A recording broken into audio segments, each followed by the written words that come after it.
Hey guys! In today's video I'm gonna rank all of Nintendo's consoles on a tier list. And just a disclaimer before we start, for consoles with multiple variations like the Game Boy, DS, and etc., I'm only gonna be counting them as one, so I'm gonna take their multiple versions into account on their rankings.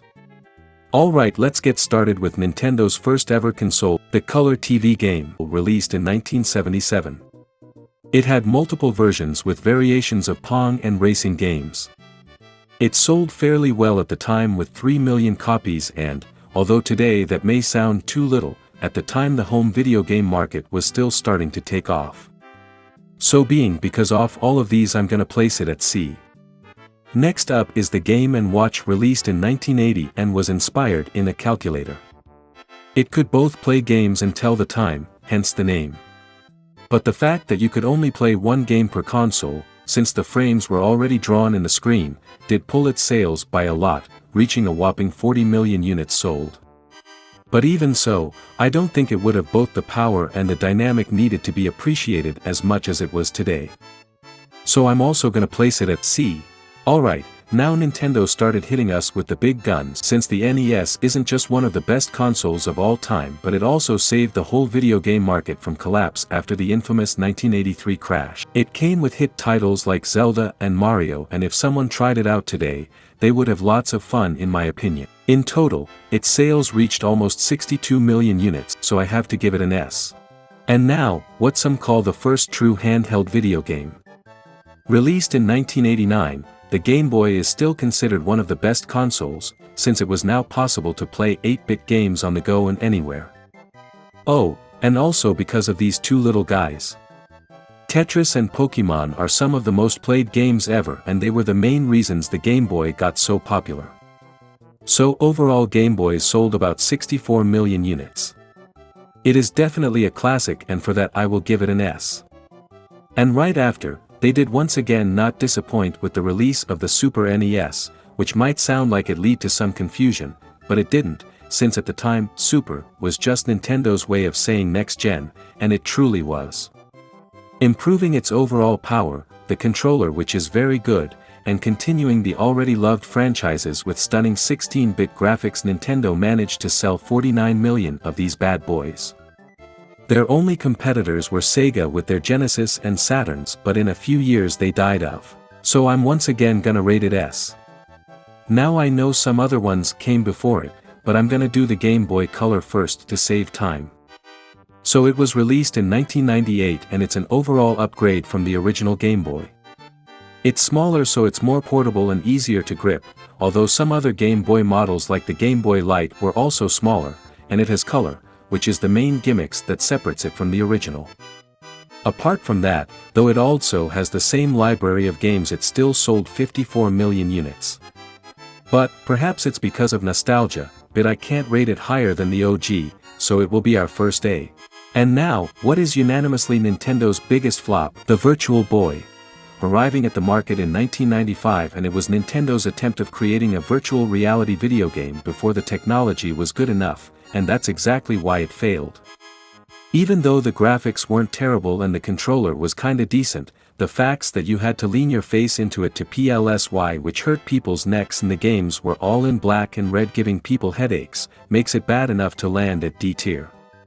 But coming up next, the console that would subvert people's expectations, being one of the pioneers of 3D gaming and bringing two of the best titles of all time, the Nintendo 64 solidified itself in gaming history. It released in 1996 and it sold almost 33 million units in total. The reason for it being so low is that they started to compete with Sony and their PlayStation, which took the market by storm. And for that, and also the controller, which isn't one of my favorites, I will put the N64 at A, still massive respect though. And now we have the GameCube, and being released in 2001, the GameCube ran into a similar problem to the N64, because it had to compete for sales against the PS2, aka the most popular console of all time, and later with the first Xbox. For this it only sold 21 million units in its lifetime. Even though it has games loved by millions and one of the best controllers ever made, I can only rate it A. After that, Nintendo came back with the Game Boys and quite literally advanced them.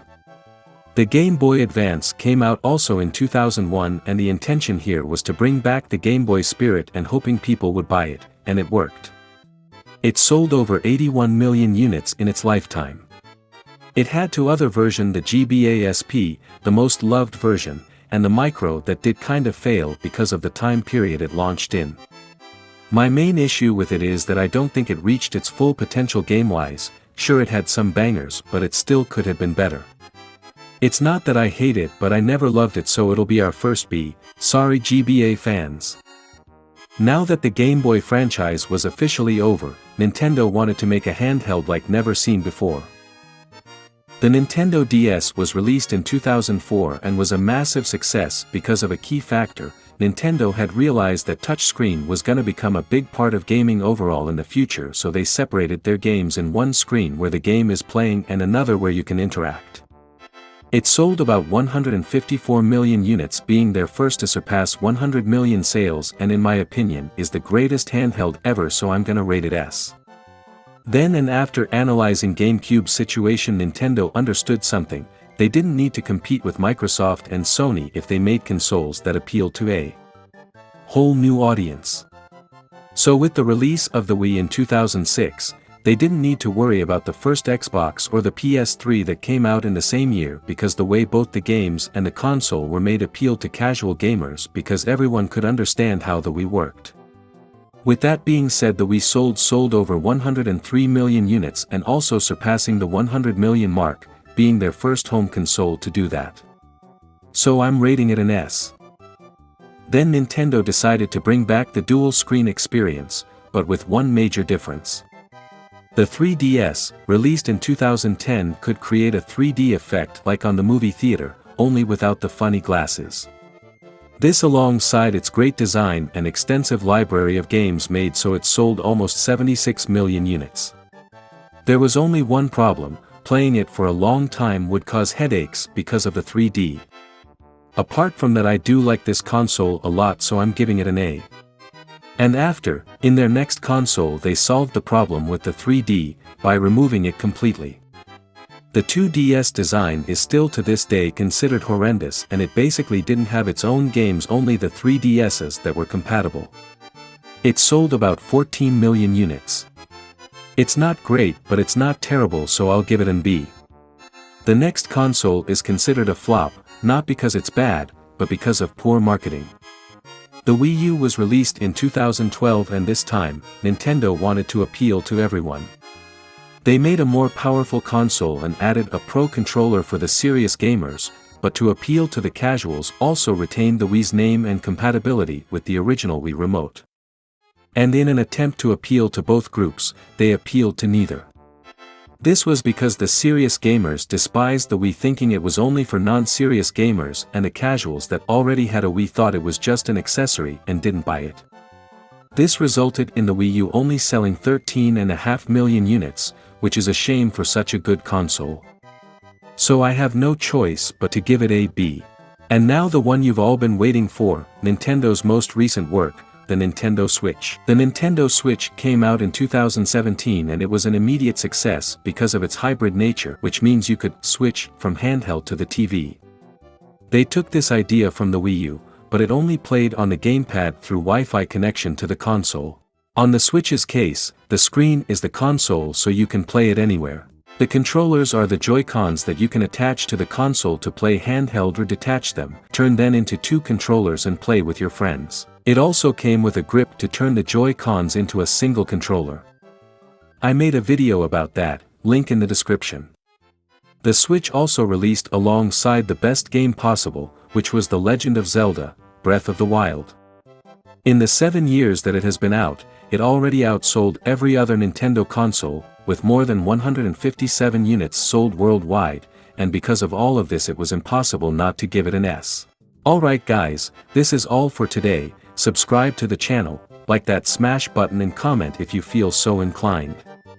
See you in the next one, bye.